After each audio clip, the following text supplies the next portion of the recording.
बिहार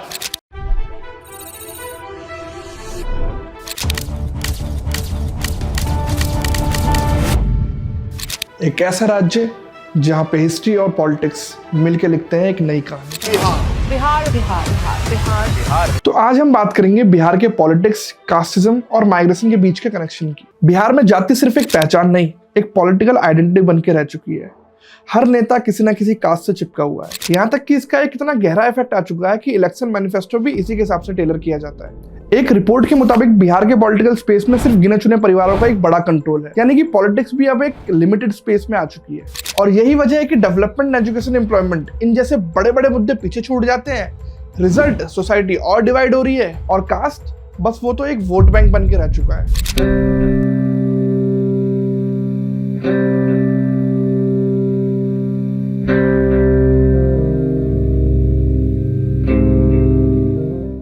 बना रखा है बिहार का सरकार ने। तो गोर हाथ सब फूल जाएगा। तो नहीं मिली मैडम, पहले उनको मिल जाता है, उसको देते हैं वो। और वो क्या, बिहार का माइग्रेशन एक बहुत पुरानी और पेनफुल कहानी है।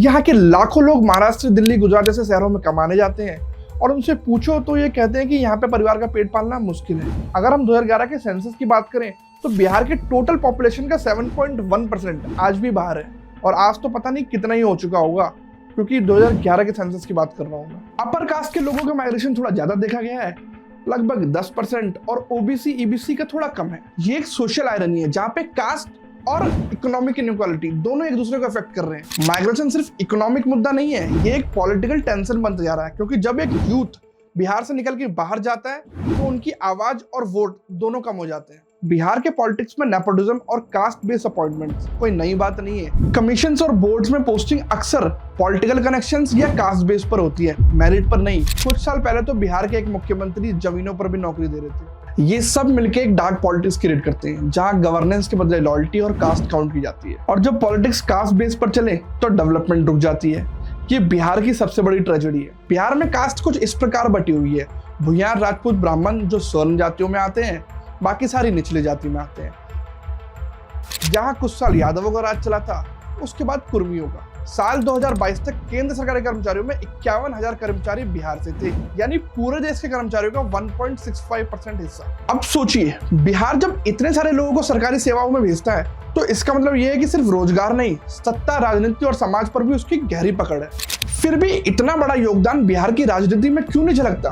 क्यों उसकी प्रतिभा राजनीति के आगे दब जाती है? बिहार के 13 करोड़ आबादियों में जातियों की गणित बिहार के राजनीतिक की रीढ़ है। यादव 16%, कुर्मी 3% और बिहार की अन्य पिछड़ी जातियां मिलाकर ना राज्य के वोट बैंक का लगभग आधा हिस्सा बनाती है। मुझे अफसोस है कि अरे मोदी जी, लालू यादव है कि महंगाई के जमाने में 90 के दशक में लालू यादव ने राजनीति को एक नई परिभाषा दी: भूरा बाल साफ करो। कि लालू जी कह रहे कि भूरा बाल साफ करो माने भूमिहार, ब्राह्मण, राजपूत का इसको साफ करो जैसे नारों ने उन्होंने पिछड़े और मुसलमानों दोनों को एकजुट किया। मगर उसी दौर में आया चारा घोटाला। लालू यादव जेल से Lalu Yadav has been sentenced to 14 years in jail. तो लालू प्रसाद यादव पहुंच चुके हैं।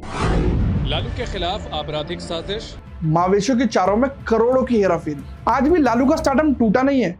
उनकी राजनीति सिर्फ एक स्पेसिफिक कास्ट के लिए थी। मैंने भी एक ऐसी वीडियो देखी थी जहां पे रिपोर्टर ने एक आदमी से पूछा कि आप किसको वोट करेंगे, तो उनका जवाब पता क्या था कि अगर लालू यादव एक कुत्ते के गले में पट्टा पहना के बोल देगा ना कि हम इसको चुनाव लड़वा रहे हैं, तब भी हम इसी को वोट देंगे। This type of mindset can't change Bihar. तो दोस्तों, ये थी बिहार की कहानी, जो कास्ट, पॉलिटिक्स और माइग्रेशन के बीच उलझी हुई है। लेकिन हर सिस्टम को बदलने के लिए शुरुआत तो अवेयरनेस से होती है ना। अगर आप यूथ हो और वोटर हो तो सवाल पूछना शुरू कीजिए कि कौन मेरे कास्ट के लिए नहीं, मेरे स्टेट के लिए काम करेगा। लाइक कीजिए, कमेंट में लिखिए बिहार को बदलना है, और शेयर इतना कीजिए कि हर वोटर तक पहुंचे। मैं हूं जीत। जय बिहार, जय भारत।